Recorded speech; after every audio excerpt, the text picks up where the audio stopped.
Olympics, 11 Israeli athletes were taken hostage by Palestinian extremists. Within 24 hours, all 11 athletes were dead. In the year that followed, 11 men with Palestinian connections were mysteriously murdered in cities across Europe and the Middle East. To this day, Israel officially denies any involvement in their deaths. Yet rumors of an illegal government campaign of assassination persist. Now, over 30 years later, the agents who took part in Israel's secret war of shoot to kill have spoken out for the first time. We used silencers to keep the noise down. The bullets were hollow points designed to explode inside the body. We tried not to do things just by shooting a guy in the street. That's easy. The aim was to make them frightened. A future Prime Minister of Israel describes how he led the campaign's most ambitious mission. It was quite intensive shooting. In daylight, it looked as a battlefield. Eyewitnesses describe how the operation spiraled out of control. My father was not involved with the Munich attack. So the Munich attack was a God-sent opportunity for the Israelis to actually kill people. This is the true story of Mossad's secret war of revenge, told by the men who took part.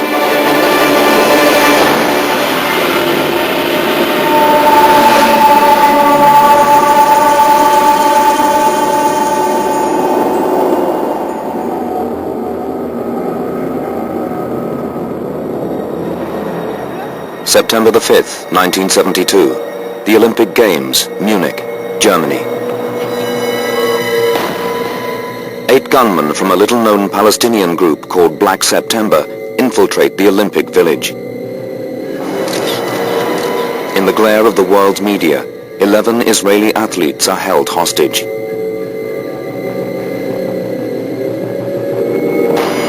Seeking recognition for the Palestinian cause, Black September demand the release of 250 prisoners in return for the athletes' lives.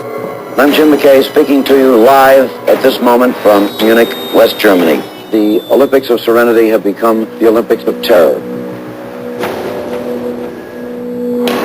Within hours, 2 team members are murdered. When the gunmen try to leave Germany with their hostages, the police mount a rescue attempt. It goes disastrously wrong.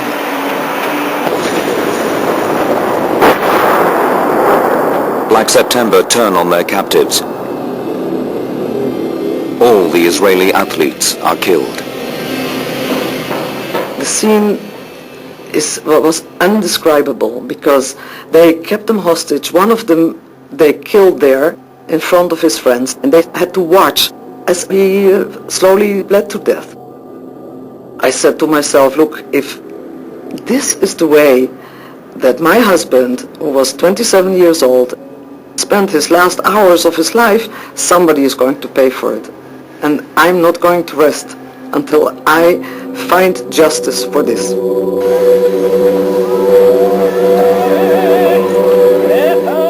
In Israel, as a grief-stricken nation watched the burials, sorrow soon turned to anger. The atmosphere in Israel needed revenge.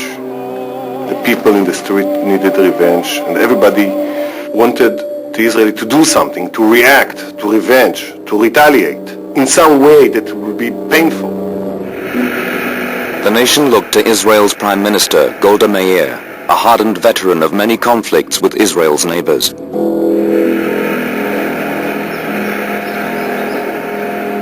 Within hours, she struck back with a public show of retaliation. Airstrikes on Palestinian refugee camps left over 200 dead. The kidnappers themselves had been either killed or captured in Munich. But for Meir, this was not enough. In secret, she began a long-term war of revenge to target the masterminds and planners behind the Olympic attack. Shortly after the athletes' burials, Meir invited their families to a secret meeting. She said, I promise you, I, as Prime Minister of the State of Israel, that we will hunt down those that were involved and have blood on their hands in this massacre. We will hunt them down to all four corners of the world, and they will pay for what they did.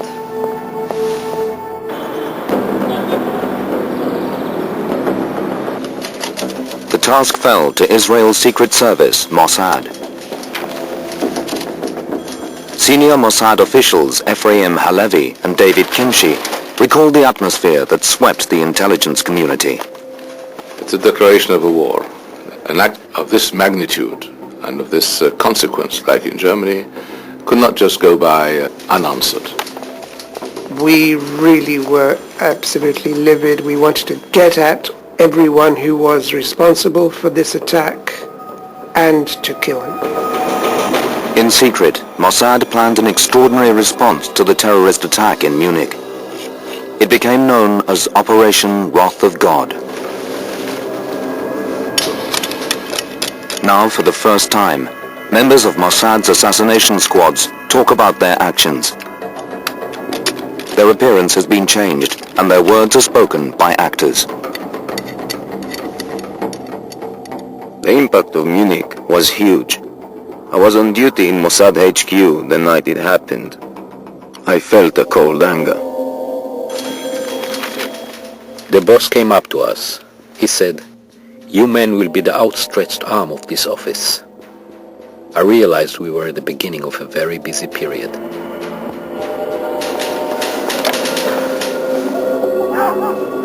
Mossad already knew that Black September was a secret splinter group of the Palestine Liberation Organization. But to identify and kill the individuals who'd planned the Munich operation would not be easy. Black September operated deep undercover across Europe and the Middle East, and conducting state-sanctioned assassinations in foreign countries was strictly illegal under international law. Mossad would have to operate in total secrecy. Israel didn't want to be accused of being a terrorist state, using the same methods that the terrorists are using. So one of the major and critical factor was that there will be no smoking gun in any of those assassinations. That no one would be able to connect between the assassination and Israel directly. Mossad, aware of this heavy responsibility, got to work. Getting intelligence on terror groups is not easy. Terrorists are very suspicious of anyone who's not in their immediate surroundings. But around that group of terrorists, you have all sorts of people who are connected with them, whether it's family members or whether it's drivers or messengers or office boys or whatever. So you have a whole group of people around that inner core of terrorism who one can get to. As Mossad compiled their list of suspects, one name kept cropping up. Ali Hassan Salameh, a committed Black September leader. Nicknamed the Red Prince, Salameh was linked to hijackings and terrorist attacks, including a massacre at Tel Aviv airport that had left 26 dead. We felt very strongly that he was the mastermind of the Munich massacres. So from all of them, we saw him as the most important target. But Salameh was nowhere to be found. Undeterred, the Israelis turned their attention to the other suspects on their list. The whole operation was overseen by Golda Meir, at the head of a secret government committee known as Committee X. Israel has never acknowledged its existence.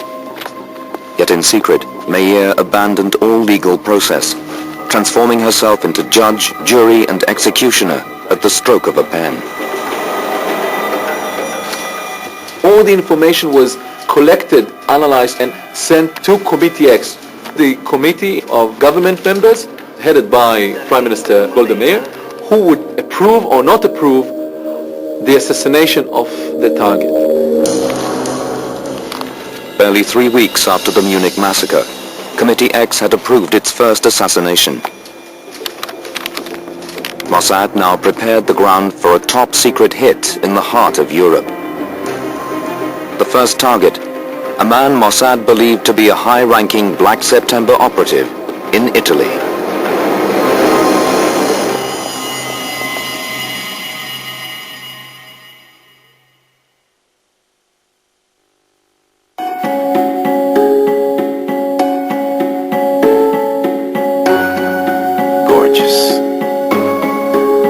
Gorgeous.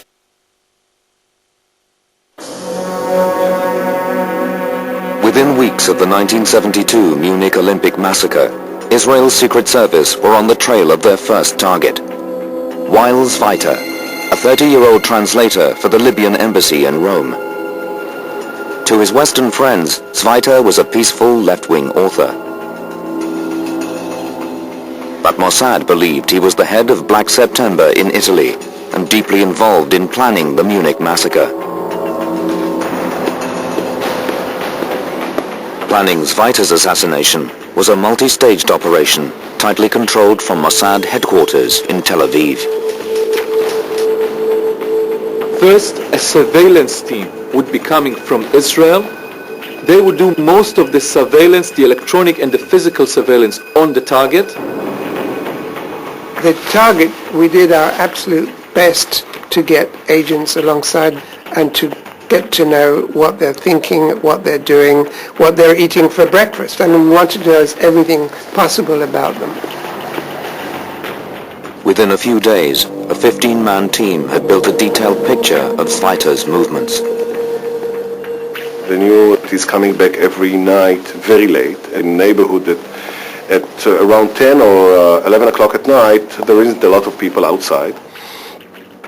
So the easiest way to do it is by shooting him. With the ground prepared, an elite team flew in from Israel to make the hit.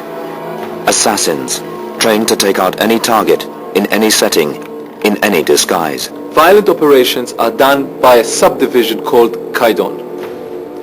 Kaidon is the creme de la creme, cream of the crop of Mossad. You would never believe who we are. People don't recognize us.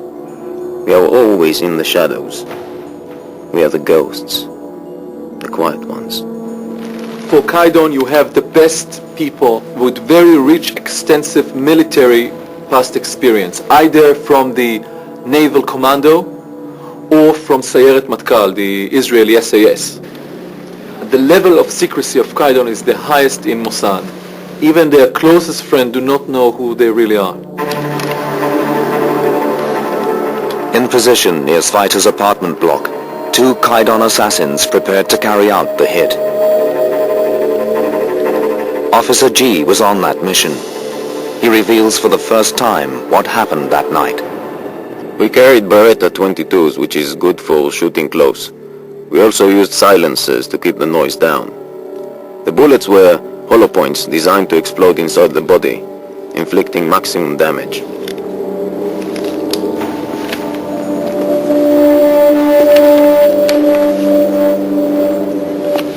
For Zweiter, it was a very simple night. He stayed some time with his girlfriend.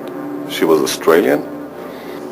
He bought a bottle of wine, a newspaper, and he was heading home to sleep. He had no bodyguards. He wasn't looking behind his shoulder to look if someone is watching him. He didn't thought in his wild dream that the Mossad is behind him.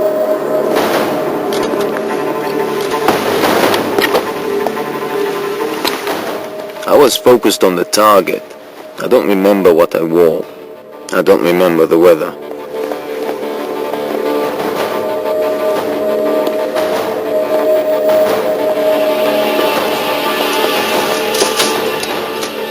There was no time for chit-chat. We simply asked his name, we advanced. He didn't have time to react.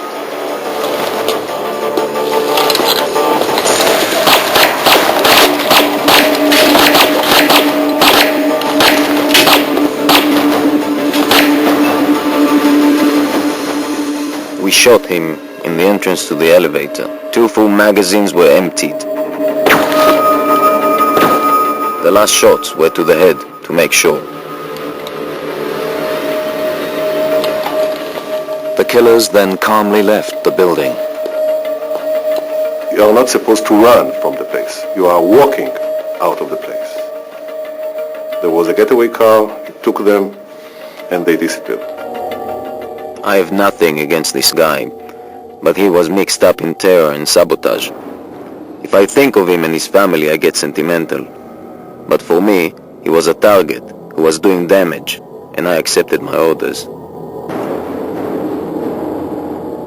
The Italian authorities were left with no clues or suspects, just a body riddled with 16 bullets.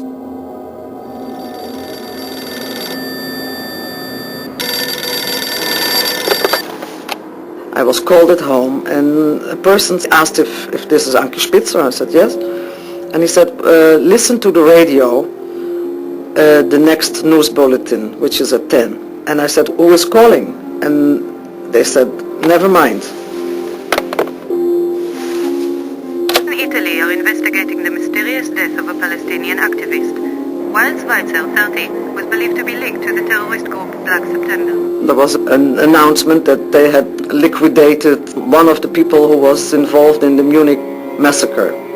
Maybe this is an indirect message of Golda Meir that she kept her word. And we were more or less, okay, but we didn't ask that, you know. We don't want, for us, nobody has to be killed again, you know. Just put them on trial. But Committee X were not interested in courtroom justice. On the contrary, ever more complex plans were being laid to take the operation further than mere revenge.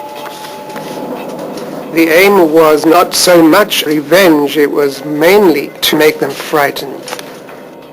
And therefore, we tried not to do things just by shooting a guy in the street. That's easy, fairly. For months, Mossad experts had been developing new techniques of killing designed to spread fear amongst their enemies. We were learning a lot about explosives. Concealing explosives was something we were keen to perfect. 3 months before Munich, Bassam Abu Sharif, a Palestinian militant, had been the target of one of Mossad's deadly experiments. On the 25th of July of 1972, they sent me a big book. After the 10th page, the book was hollowed from inside and explosive charges were inserted. I see them before they exploded.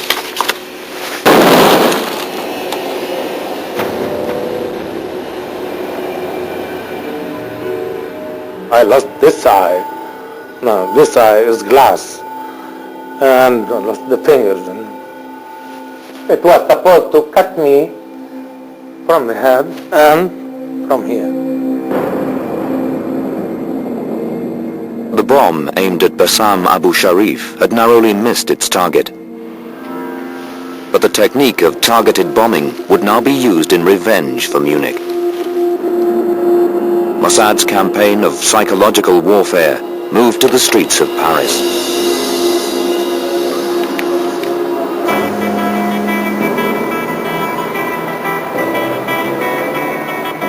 The target was Dr. Mahmoud Hamshiri, spokesman for the PLO in France. For Mossad, he was not only involved in planning the Munich massacre, but was organizing imminent attacks across Europe. Mr. Hamshari was one of the people that we knew to be planning terror attacks. And as far as we were concerned, anyone planning terror attacks which was aimed at killing people was a target himself. And that includes Mr. Hamshari.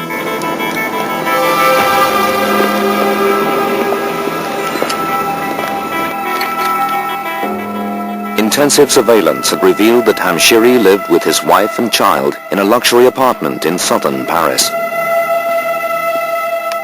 To avoid risking the innocent lives of his family, Mossad devised a complex plan involving over 20 field officers. They wanted to precisely control how, when and where the assassination would take place.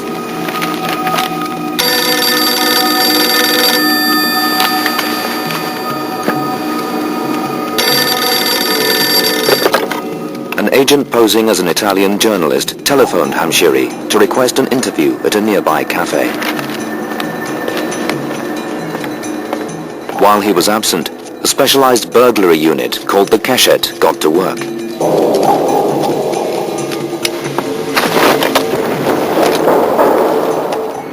Mossad assassin Officer G was party to events. The Keshet penetrated his house. They took samples of things, photos. They took down all possible details. The agents removed a tiny sliver of Hamshiri's telephone table. This sample, plus detailed measurements and photographs, were sent back to Mossad headquarters in Tel Aviv. In the lab, a team of scientists set about constructing an identical table, with one crucial difference.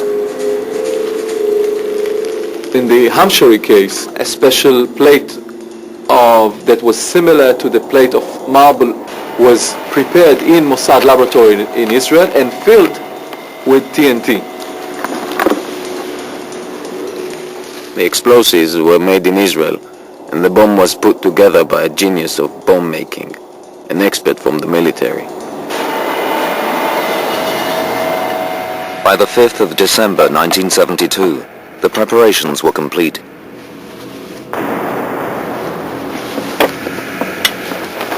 The fake tabletop was smuggled into France. Keshet made the swap. The bomb was primed. Now Mossad awaited their chance.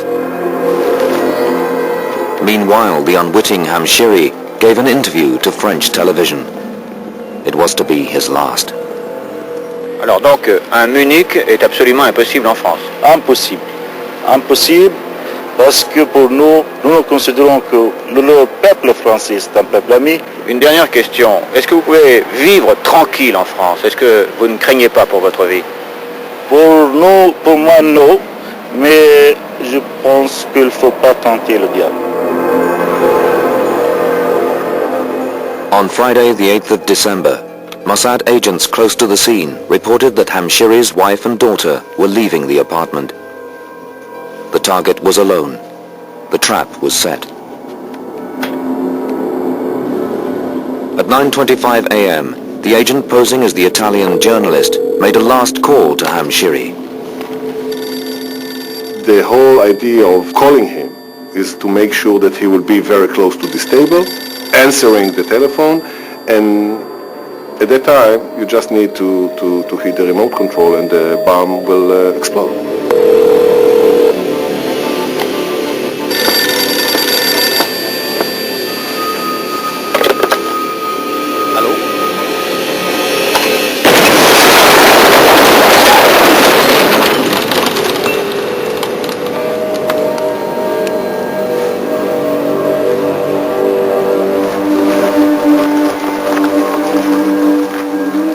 By putting a bomb under his phone, this was a message that they can be got at anywhere, at any time, and therefore they have to look out for themselves 24 hours a day. And that's what the Mossad wanted to do. Mossad's campaign of psychological warfare seemed to be working. Prominent Palestinian activists were now in fear for their lives. Of course it had an effect, in the sense that my name is Imad, but I would move around under the name of Hanna. If I lived in a certain street, only very few people would know. I couldn't sleep 2 consecutive days in the same place. I had to change cars. I stopped going to public places. Couldn't see my kids. But that's the war. Back in Israel, widow Anki Spitzer received her second anonymous call. This time, the news of the killing made her uneasy. I said, look, I'm not going to have one better day in my life if I know that somebody who was involved in the murder of my husband, that he is going to be killed. Because he also has a wife and he also has kids, and for me it doesn't do a thing. But the widow's pleas fell on deaf ears. Listen, we operated according to instructions. It was enough to be told that they were involved in killing Israelis. In a unit like ours, you don't ask questions. Over the next few weeks, the assassins were to continue their task. A booby-trap bomb in Cyprus killed an alleged Black September courier, and the shooting of a suspected PLO gun runner in Paris raised the death toll to 4.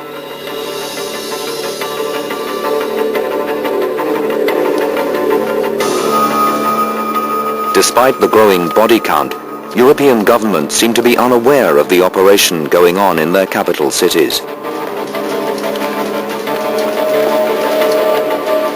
But the truth was very different. The governments knew that the Israelis are behind these assassinations.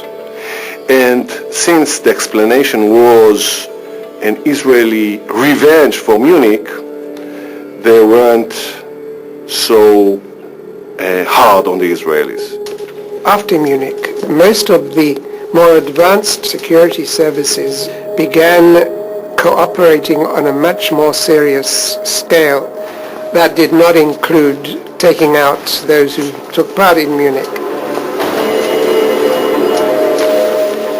With Western governments turning a blind eye, Mossad confidently expanded their operation. April 1973 was to deliver them some extraordinary information. Sources in Lebanon revealed the whereabouts of 3 key targets. Operation Wrath of God prepared to launch its most ambitious mission yet. A military assault on the Palestinian stronghold of Beirut.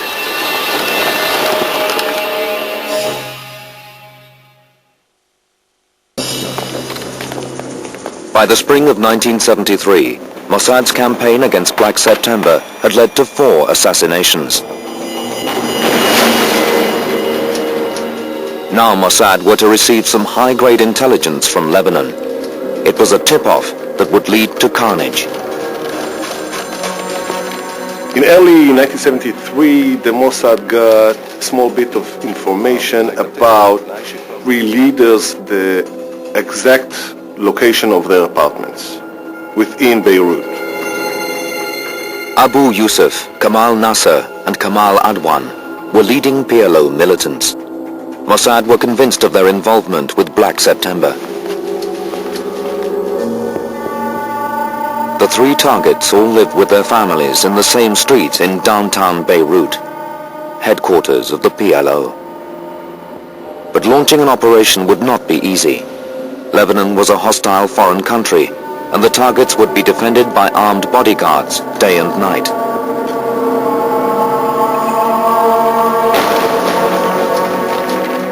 For such a high-risk venture, they would need expert military help. They called on Ehud Barak, a man who later was to become Prime Minister of Israel. At the time, he was commander of Israeli Special Forces. He said, I identify very good targets, but it's beyond our techniques. We cannot do it by Mossad. We need you. They say, we have the information. Okay, they showed it to us, the internal structure of the building, the plans, bodyguards outside, and even kind of guesses about how the inside of the apartments look. But news had spread of Mossad's European assassinations. Even in their Beirut stronghold, the Palestinians were on high alert. And in gathering such detailed intelligence, Mossad had made their targets suspicious. My father definitely knew they would be coming after him. It was clear that something was happening.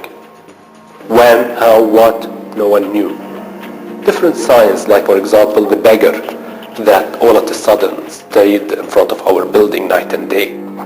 Some intruders who would be found in the parking lot of the building, while that would never happen in a normal day. We knew that the assassination attempt would come at one point in time. But as Barak put the finishing touches to his plan, he ran into a problem. Since the operation was planned to be after midnight, they thought it will be unnatural that 15 guys will walk on the street of Beirut and won't be noticed. To blend in, some of the team dressed as clubbers out for a night on the town. Barak and two deputies took the role of their girlfriends. I was dressed like a young woman, a brunette in a modern clothes with a jacket, slightly wider jacket in order to be able to hold the Uzi. And I had a stocky blonde besides me, and there was another blonde. And we have everything, you know, it's, makeup, everything.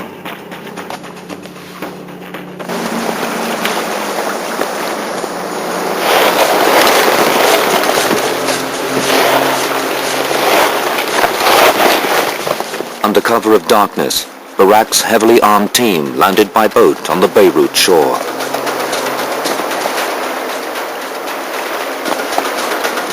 Mossad agents were waiting to ferry the disguised commandos to their targets.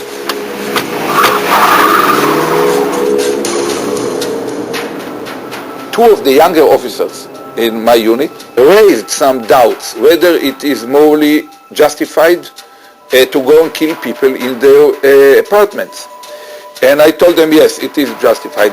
It's a war against terror, and you won't prevail by sitting idle or by being too selective in your targeting.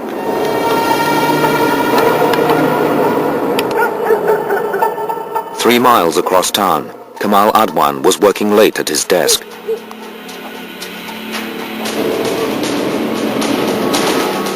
"10 minutes later, the commandos arrived.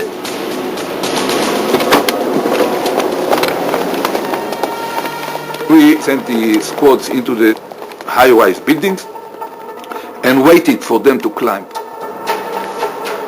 Barak and his partner guarded the entrance.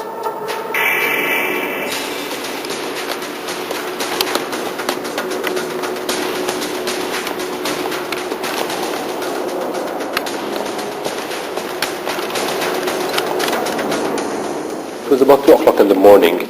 My father heard some noise in the stairway, and he could recognize it was some sort of Yiddish Hebrew. He knew that something was happening, so at that time he ran, he grabbed his gun, it was just a pistol, and he came to where I was sleeping. My mom was ill that day, and she had slept in my room with my sister. And he told her just hold the kids and don't leave the room at the time. But as the assassins waited for the moment to strike, downstairs Barak's cover was blown. We lost surprise. From one of the cars in front of us, a bodyguard came out, and he opened his jacket, pulled out a gun, and began to cross the street. I still remember the shock in his eyes when he saw the two ladies that walked on the street, opening their own jackets and pulling small guns and begin to shoot. Immediately the whole street woke up, and I saw in the corner of my eye that the first 3 apartments to have the lights on were the apartments where we planned to enter. Up in the stairwells, the teams blew the apartment doors.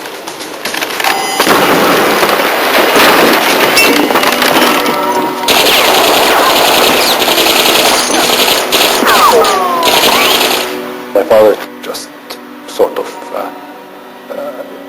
fell apart from the fire. It was a movie being shot in slow motion, you could say.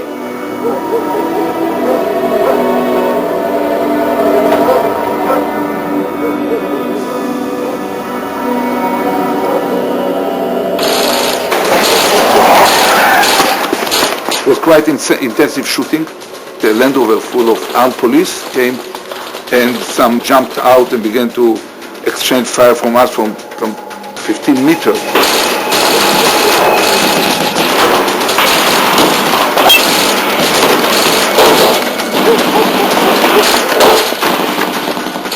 As Barak and his teammate continued the firefight, upstairs the commandos completed their mission.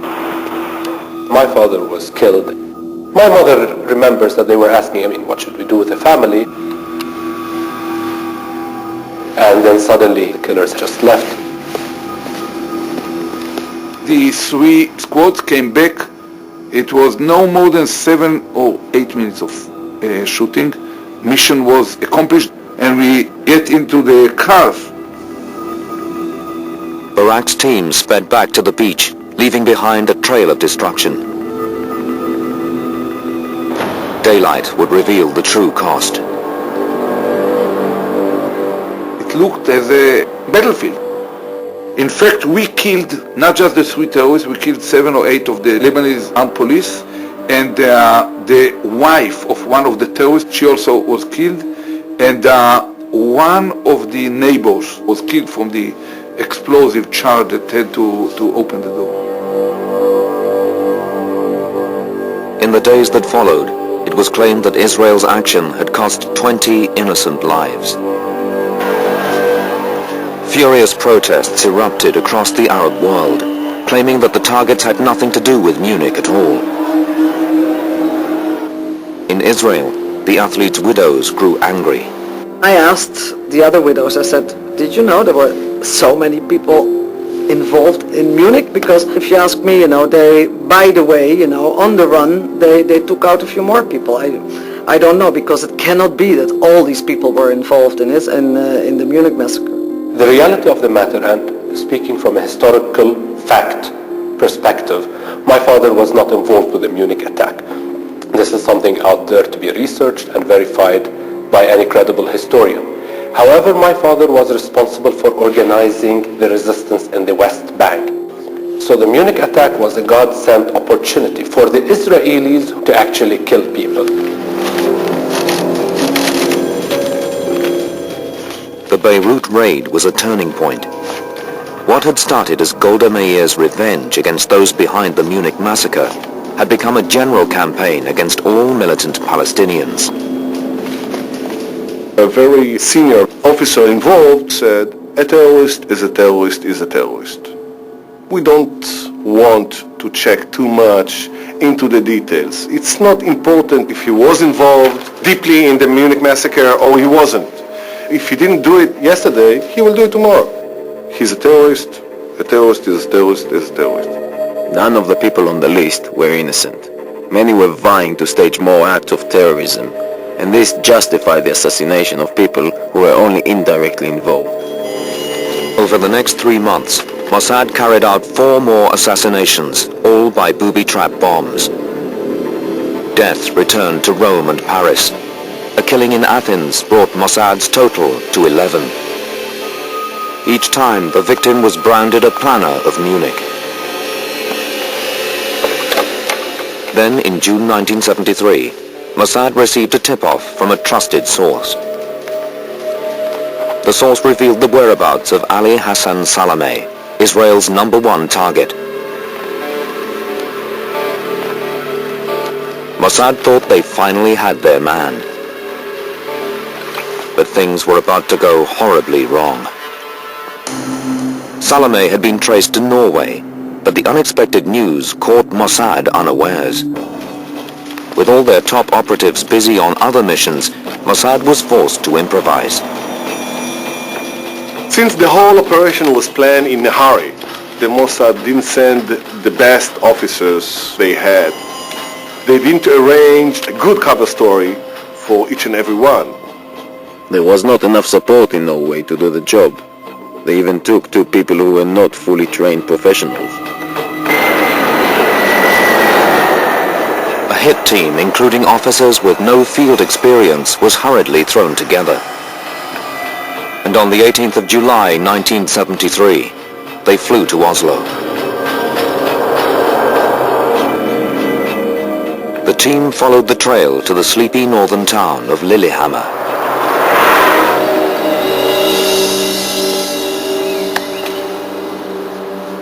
But their inexperience was soon to raise suspicions.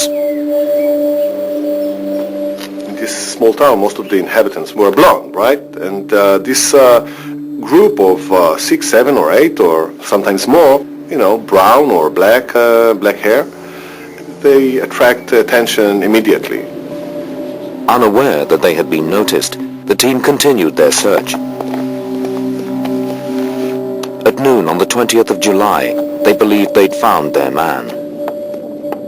They had a picture, and comparing it with the picture, they said, this is the guy. Although it's Lillehammer, it's far. We have Ali Hassan Salameh in our hands. But there was something strange about Salameh's behavior. Ali Hassan Salameh is behaving like he's at home in Lillehammer. His hometown is Beirut, it's not Lillehammer. And he knows all the streets of Lillehammer, so they didn't refer to all these small question marks.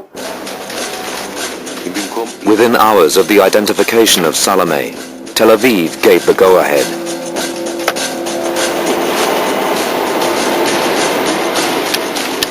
The Mossad assassins prepared to eliminate their number one target.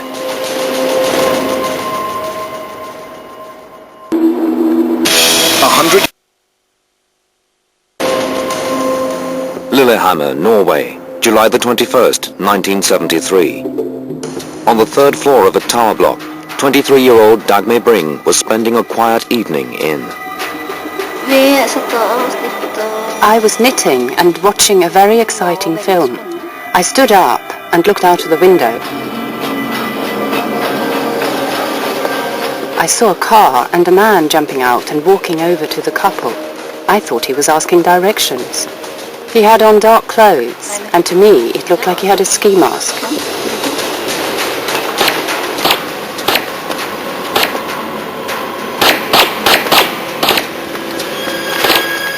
Hit by 14 bullets from the .22 Berettas, the man was dead within minutes. It had seemed a textbook operation. But Mossad had made a terrible blunder. They'd shot the wrong man.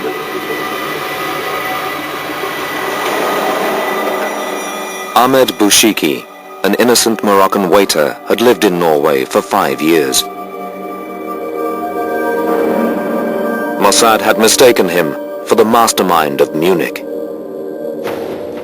The guy had no connection with Black September or anything. He was living happily with his Norwegian pregnant wife in Lillehammer, and it was a huge mistake. Now the whole operation threatened to fall apart. Descriptions of the suspicious foreigners were passed to the authorities.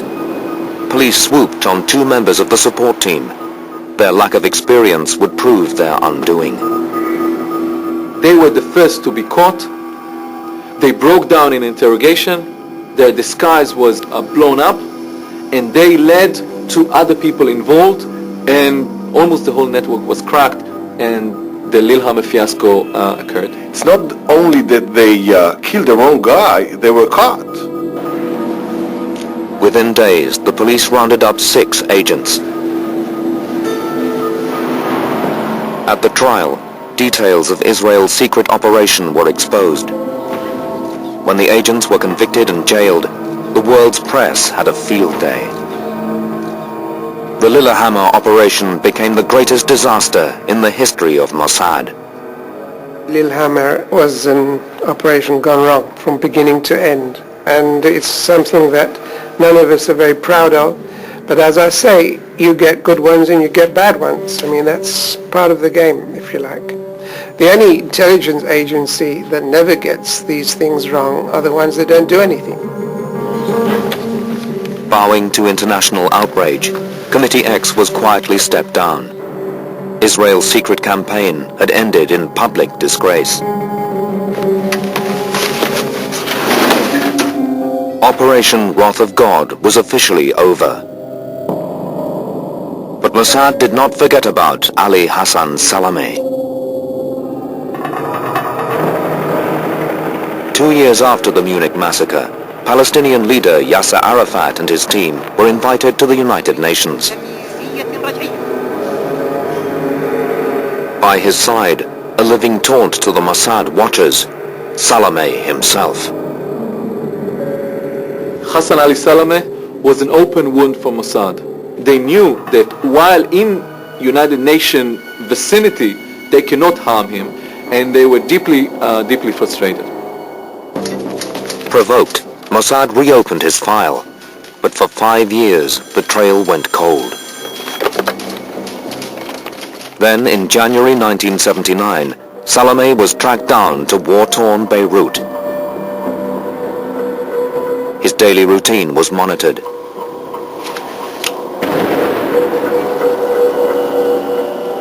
On the 29th, a car bomb exploded as Salameh and his bodyguards passed by. Mossad's #1 target was dead.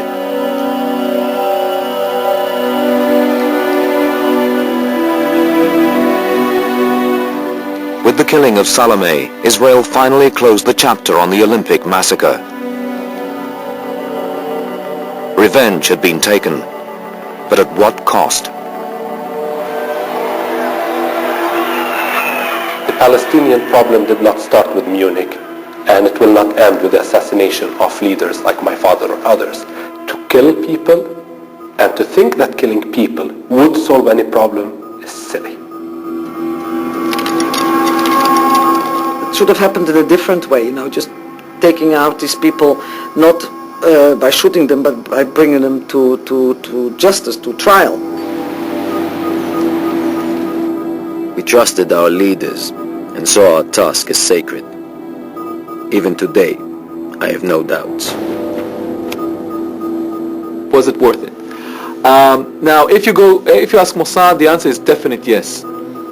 That this campaign stopped most of PLO terrorism outside Israel.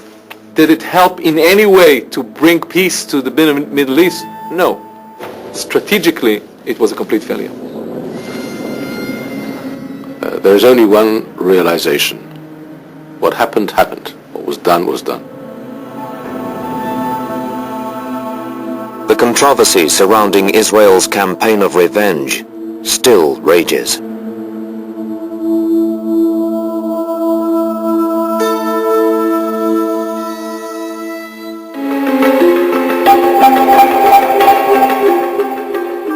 And you can find out more at channel4.com/history.